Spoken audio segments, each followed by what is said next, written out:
Anak laki-laki itu awalnya hanya ingin mengintip bulan sebentar lewat teleskopnya. Tapi ia sama sekali tak menyangka kalau di sana ia akan melihat sosok dewa. Ketika mata emas sang dewa perlahan terbuka, anak itu tak bisa menahan diri untuk menatap balik.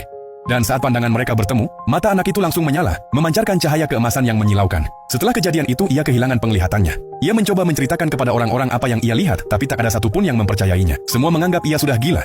Setelah keluar dari rumah sakit jiwa, anak itu berusaha menjalani hidup seperti biasa. Namun perilakunya jauh dari kata buta.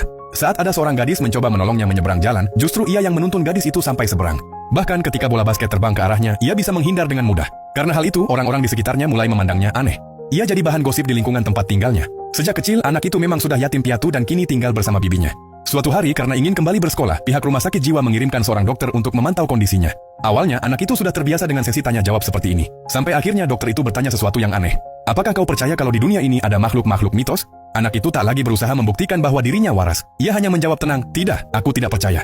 Bahkan ia berbohong, mengatakan bahwa penglihatannya mulai membaik. Dokter itu pun tampak puas dan hanya berpesan agar anak itu tidak berbohong lagi. Namun kenyataannya, matanya tidak pernah pulih. Sejak hari ia menatap dewa itu, ia tak bisa lagi membuka matanya. Meski begitu, ia bisa merasakan semua yang ada di sekitarnya. Seolah dunia ini masih bisa ia lihat tanpa benar-benar melihat. Setiap malam ia selalu bermimpi. Dalam mimpinya ada kabut tebal, rumah sakit jiwa, dan sebuah pintu yang muncul entah dari mana. Ia mengetuk pintu itu setiap malam, tapi tak pernah bisa membukanya. Lama-lama, ia menyerah. Ia memilih fokus belajar dan melanjutkan hidup.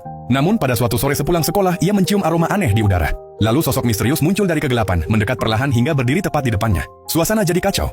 Anak itu terjatuh, dan makhluk aneh itu langsung menyerang gadis yang ada di dekatnya. Refleks, anak itu berdiri dan melindungi gadis itu. Tongkatnya menahan serangan monster tersebut. Ia mencoba melarikan diri, tapi makhluk lain muncul dan mengepungnya dari segala arah.